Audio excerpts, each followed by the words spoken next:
The Admiralty suspected the German battleship Tirpitz, sister ship of the Bismarck, had left its Norwegian base to intercept convoy PQ-17. The British command feared the loss of their battleships if they engaged the Tirpitz. The merchant ships would be sacrificed to preserve the fighting fleet. I heard this thunderous noise, you know. It's a noise you'll never forget the rest of your life. It just feel like the whole ship exploded, you know. But God, when I was able to get out of my bunk and down on the deck, I didn't have to worry about dressing. I was dressed. It was chaos. I was hopping from frame to frame to get to the engine. And of course, the water was coming down because the explosion put the water down through the ventilator and through the skylights. I got in the raft. The starboard raft forward was the one that I kicked off, and we took the last of the crew off of there. Those that weren't in the lifeboat and the other rafts got into my raft. I was scared because I was always told by seamen that when a ship goes down, they said, oh God, stay away from that ship because you'll go down with it. That suction will take you down. And I was scared to death. We were all in a state of shock. All you could see were these huge piles of powdered eggs and dehydrated potatoes floating around, and all the seabirds sitting on top of them, pecking away.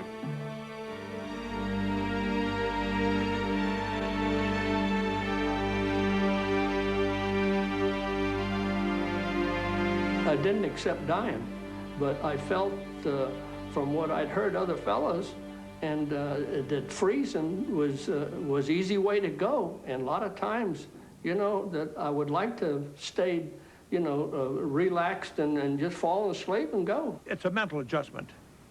You know that that you don't have much of a chance. You accept it. There's not much you can do about it. You're there, you're stuck with it, and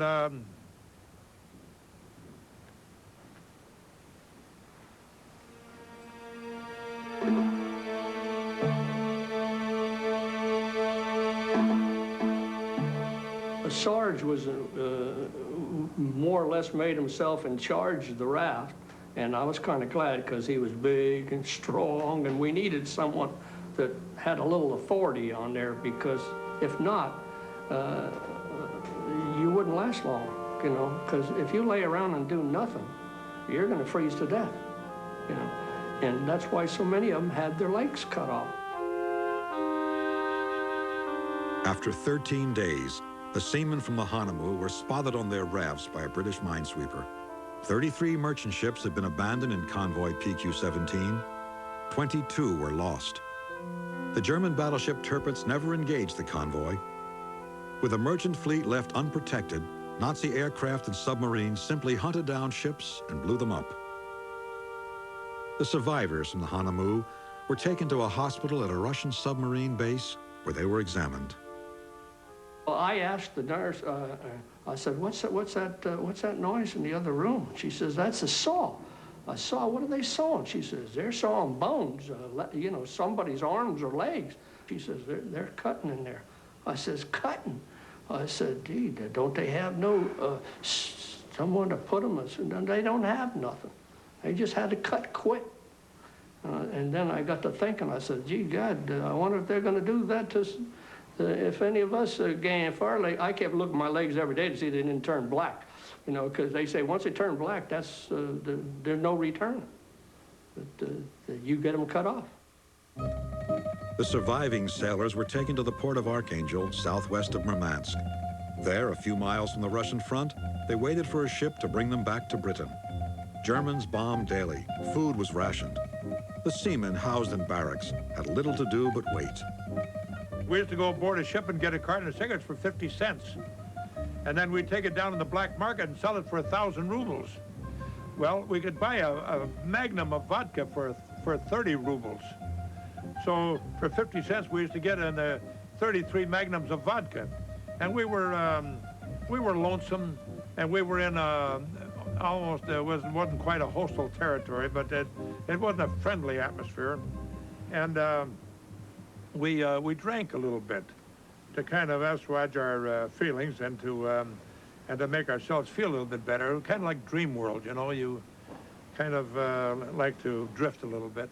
And vodka was a good drifting agent, yeah. After 2 months, Ransom, Harvey, and Versey boarded an American freighter.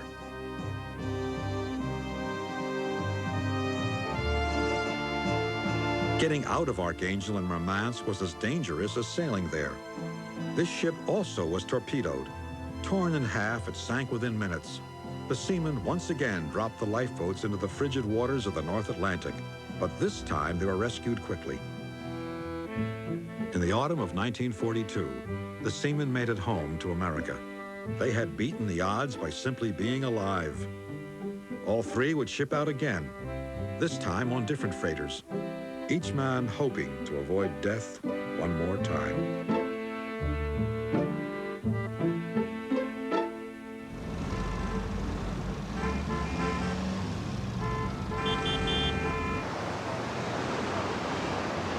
During the war, America felt vulnerable from within. People feared that spies might be living among them. The merchant seaman became a target for those looking for domestic enemies, and Walter Winchell led the assault. 50 million Americans listened to Winchell's radio show or read his daily gossip columns. Looking for a scoop, he zeroed in on the National Maritime Union. It was controlled, he believed, by communists. On a nationwide radio broadcast, he announced that merchant seamen were sabotaging American ships. What he did this one night, he got up on the air, and he started out with his Mr. and Mrs. America and all the ships at sea flash. The National Maritime Union members are coming aboard our ships in the war zone, and in their pocket they're carrying emery dust. And some of those seamen are going into the shaft alley and putting emery dust in the bearings of the ship. The Union sued for libel and won. Winchell was ordered to pay $19,000 in damages, but his harassment continued. The seamen, he now claimed, were making hefty Union paychecks on these integrated ships. I've heard those comments about the Merchant Marine being overpaid, and it was really not true. The wages weren't all that great. I was making $65 a month, which was pretty good in those days, but it was no big amount of money. And again, I think that mainly people on the shore side, you know, kept stirring that up. All this talk about sums of money and fortunes being made and fortunes being spent was a bunch of hoke. It wasn't so, believe me.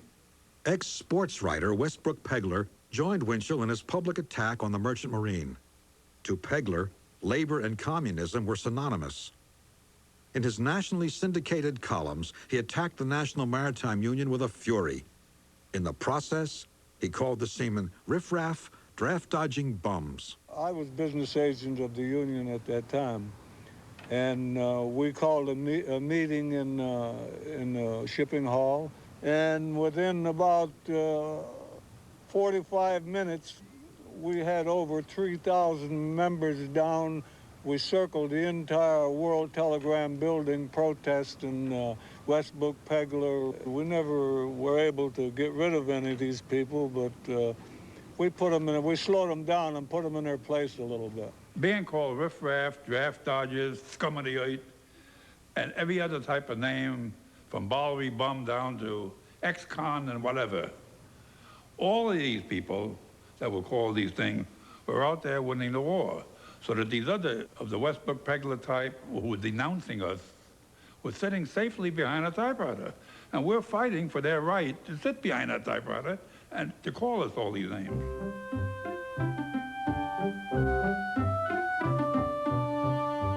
Merchant seamen worked side by side with the military, but the two groups were separated by basic differences. The seamen worked for companies, and they were represented by unions. These unions held steadfast in resisting militarization of the merchant fleet. The military, for its part, had little tolerance for organized labor's influence so close to the front lines. The seamen resisted militarization for one main reason. Companies that we were working for were operating as businesses as they always had before the war and during the war and after the war. And they were making tons of money on a contract basis with the U.S. government. On the third anniversary of the birth of the United States Victory Fleet, men of the Merchant Marine Academy and the Maritime Service parade down Lower Broadway in New York City. The Victory Fleet's third birthday is dedicated to American shipping companies, whose ships and personnel have maintained the global lifelines of a nation at war.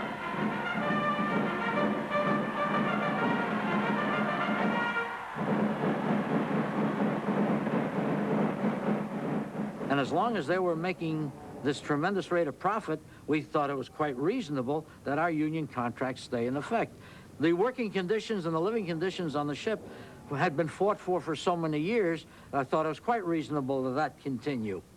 And though we took an awful lot of flack, and the companies stood aside and let us take the flack from gossip columnists on the East Coast like Pegler and Winchell, calling us all kinds of dirty names for demanding that our union contracts stay in effect. The fact of the matter is it worked fine.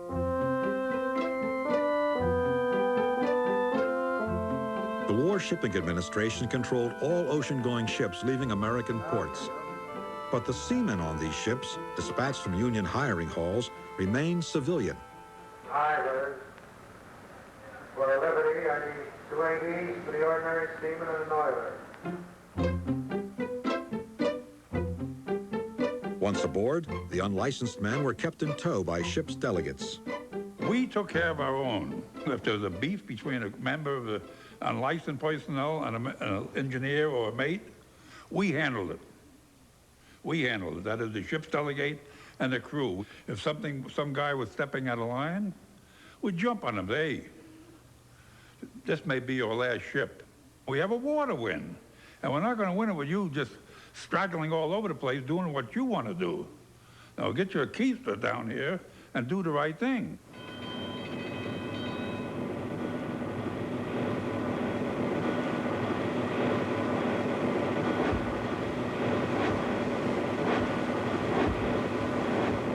Despite those in the media who worked to discredit them, merchant seamen were getting the job done well. A Liberty ship crewed by the Navy required 3 times more manpower to sail her than the same ship operated by merchant seamen.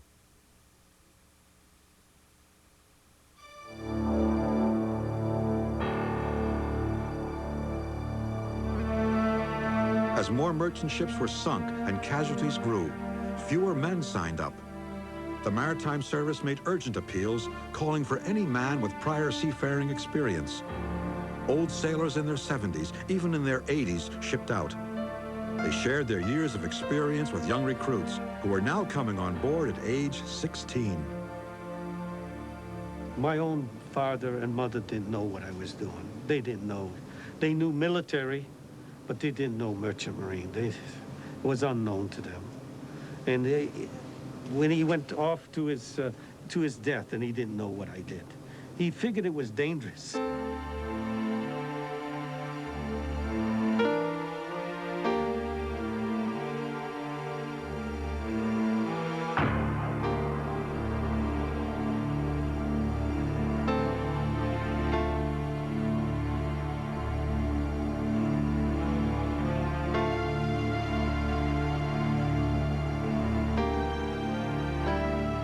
The first 3 months of 1942, over 1,000 seamen had died within sight of land. Their ships sunk by German submarines on the east coast of the United States. The tankers and cargo ships needed protection. Armed guard crews from the regular Navy were assigned aboard the merchant ships. They set out to train the merchant marine to become gunners. That didn't work out. So then they brought on the Army, the field artillery and so forth. That also didn't work out because too many of them got too seasick. So then they said, well, we'll just put the Navy aboard, which they did. Basically, this was a suicide mission, that we were sent aboard to not come back. And after we got there, we realized it. So this is why we became lean, mean, and a fighting machine. We took no crap from anybody. We did our own thing. Our job was to protect this ship and by golly, we protected it to the best of our ability.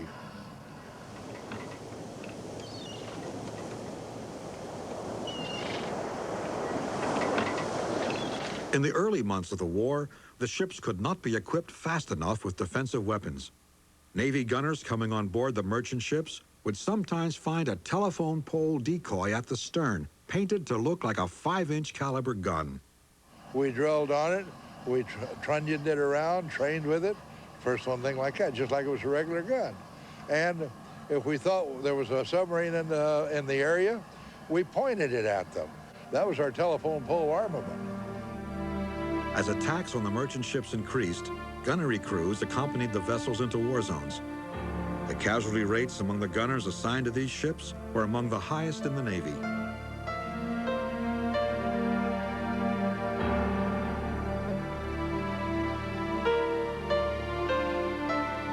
One of my standing arguments in a bar sometimes when those fellows, I says, why don't you volunteer to go to sea? I says, there's always room for one more. We sail short-handed 9 out of 10 times. You know, we sail short-handed, but they didn't have no answer for that. And I said, if it's so nice, how come a lot of fellows that join up during the war on the merchant ships, after one trip, a lot of them left and went in the Army, you know? Because they were scared to death out there, some of them were, you know, they were scared to death.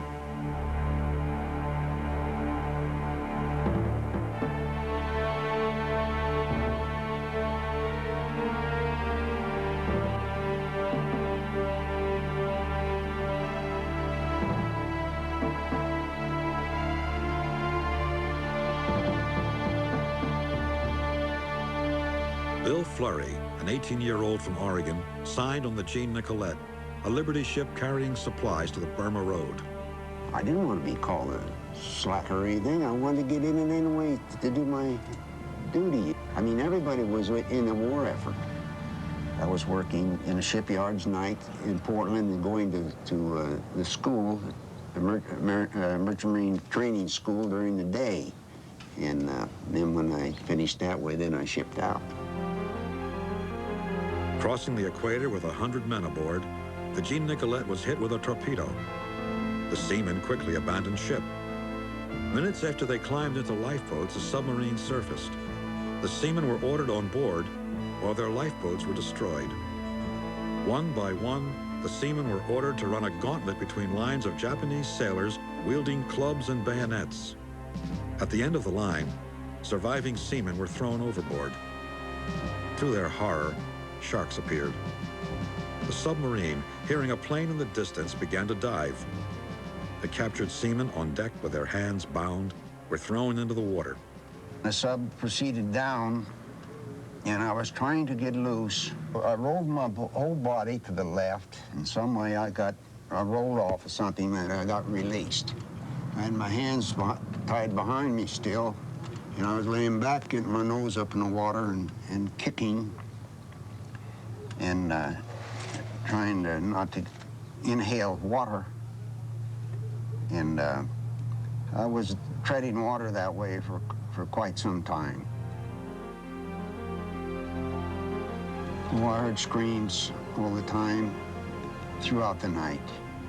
The sharks were getting a lot of people. A fella came up out of the dark, and he untied me.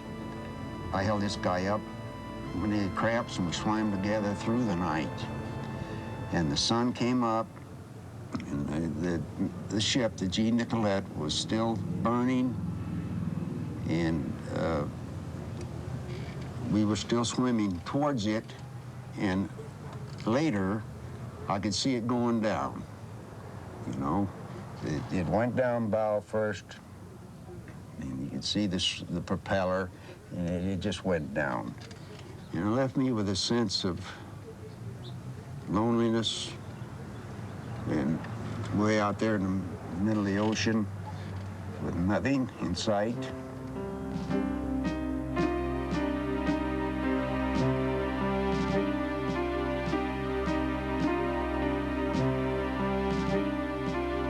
After 2 days in the water, A few survivors were spotted by a British submarine chaser and were brought to a hospital in Ceylon.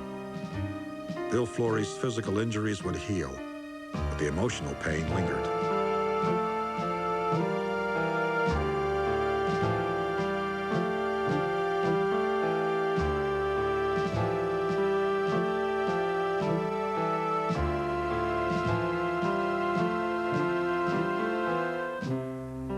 While waiting for his ship, he met other seamen who, like himself, had suffered severe trauma at sea.